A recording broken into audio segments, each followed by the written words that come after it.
Hello दोस्तों, मेरा नाम है सौम्या व्यास और आप में से कुछ लोग जानते होंगे कि मैं एमपीपीएससी से रिलेटेड वीडियोस बनाती हूँ। मैंने जो लास्ट वीडियो बनाया था उसमें बोला था कि लास्ट 10 डेज में मैं क्या पढ़ने वाली हूँ, तो वो मैंने शेयर किया था। तो मैंने आपको बताया था कि मैं एमपी की जो ऑब्जेक्टिव बुक है उसको फरवरी तक ख़त्म कर लूँगी। तो आज है 29 और वो बुक आज हो गई है एंड। और उसके आगे क्या पढ़ रही हूँ मैं, तो वो आप लोगों के साथ शेयर कर रही हूँ। तो देखिए, यूनिट 10 पे सबसे पहले तो हम यूनिट 10 की बात कर लेते हैं। तो कल मैं मार्केट से लेके आई हूँ यूनिट 10 के लिए निर्माण की बुक। अच्छी बुक है, एमपी की जनजातियों वाला सिलेबस है उसमें और अच्छे से कंपाइल करके दिया हुआ है यूनिट 10 का। तो वो एक बुक जो है वो सफिशिएंट है, पर उसको 1 से 2 बार पढ़ना पड़ेगा कम से कम, और एक बार और उसका रिवीजन करना पड़ेगा, जब जाके वो बुक है ना याद होगी, क्योंकि जनजातियाँ एक बार में याद होती नहीं है। तो यूनिट 10 के लिए मैंने वो ले लिया कल।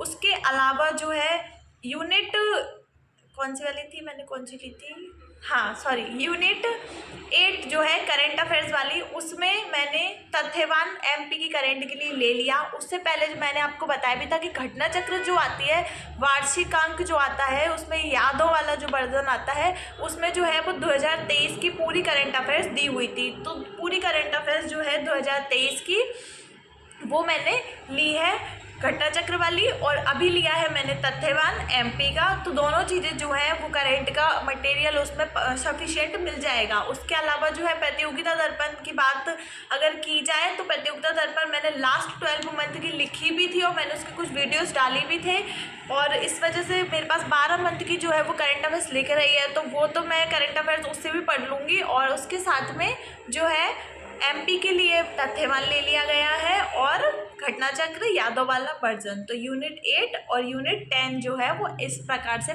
पढ़ूंगी मैं। उसके अलावा जो है यूनिट 9 जो है वो है टेक्नोलॉजी वाली। टेक्नोलॉजी वाली मतलब कंप्यूटर और सूचना संचार प्रौद्योगिकी वाली जो यूनिट है, उसके लिए अपडेटेड बुक ली है मैंने निर्माण की ही।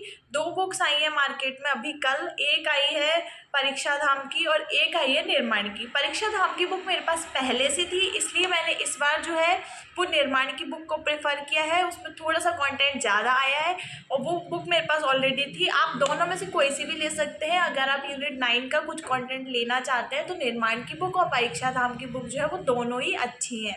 यूनिट 8, 9 और 10 जो है इस मंथ के अगले 10 या 12 दिन में कंप्लीट करना है। उसके अलावा जो है अब मैंने जो ऑब्जेक्टिव पढ़ लिया था, तो मैंने आपको बोला था कि जो परीक्षा धाम की जो बुक होती है, परीक्षा धाम की बुक अपडेटेड वर्जन जो है वो अभी मार्केट से आउट ऑफ स्टॉक चल रहा था, तो वो अगर मिल जाएगा। वैसे तो इतना ज़्यादा अपडेट हुआ नहीं है। अगर आपके पास इससे पहला वाला जो वर्जन है ना, इससे पिछला वाला जो वर्जन है वो आपके पास है, तो आपको कुछ ही पेज अपडेट करने की ज़रूरत है।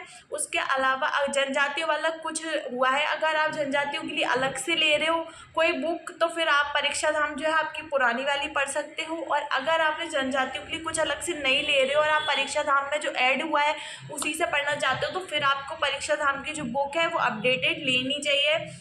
हम मतलब मैंने जो है वो परीक्षा धाम की बुक जो है अपडेटेड नहीं लूँगी मैं, क्योंकि मेरे पास पिछला वाला जो वर्जन है वो है परीक्षा धाम का और मैंने जनजातियों वाला जो है वो ले लिया ऑलरेडी, तो इसलिए मैं वो नहीं लूँगी। उसके बाद हम बात करते हैं, देखिए एमपी की बात हो गई है। इन 15 दिनों में जो पढ़ना है मैं उसके बारे में बात कर रही हूँ। हिस्ट्री और ज्योग्राफी मैंने आपको बोला था कि मैं पेपर 1 कंप्लीट कर रही हूँ, तो पेपर 1 में जो है वो हिस्ट्री वाला पार्ट जो है वो मेरा कंप्लीट हो गया। उसके अलावा जो है मैंने ज्योग्राफी पढ़ना भी स्टार्ट किया था, पर ज्योग्राफी जो है वो मैं पेरियार की बुक से पढ़ रही हूँ। वो काफ़ी मतलब 300 साढ़े 300 पेज की बुक है, जिसमें से अभी 200 के आसपास पेज जो है वो कंप्लीट हो गए थे। तो उसको अभी पढ़ने में और 10 दिन लगेंगे, तो ज्योग्राफी ख़त्म होने में भी 10 दिन और लगेंगे। उसके अलावा पढ़नी है पॉलिटी और पढ़नी है साइंस, तो अभी 1-1 घंटे पॉलिटी और साइंस भी पढ़ना पड़ेगा, ताकि 15 दिन बाद जो है वो ये चीज़ें कंप्लीट हो जाए। तो 15 दिन बाद क्या क्या कंप्लीट हो जाएगा, 15 दिन बाद कंप्लीट हो जाएगी पॉलिटी। हिस्ट्री का तो अब रिवीजन रह गया, तो हिस्ट्री का सिर्फ रिवीजन करना है, क्योंकि हिस्ट्री लगभग मेरी कंप्लीट हो गई है। और ज्योग्राफी पढ़नी है। उसके अलावा जो है अभी मैं तथ्यवान लेकर आई हूँ उसको आधी घंटा पढ़ना है और आधी घंटा घटना चक्र पढ़ना है। घटना चक्र जो है वो मैंने आधी जो है वो पढ़ ली है, क्योंकि मैंने उसको पहले खरीद लिया था, तो उसको आधे घंटे पढ़ने पर भी वो कंप्लीट हो जाएगा। तो इस प्रकार से लास्ट अभी जो आने वाले नेक्स्ट 15 दिन है उनका ये शेड्यूल है जो मैं फॉलो करूँगी। अगर आप लोगों को शेड्यूल पसंद आ रहा है तो आप भी लोग फॉलो कर सकते हो, और आप अपना कोई शेड्यूल बना रहे हो तो वो भी फॉलो कर सकते हो।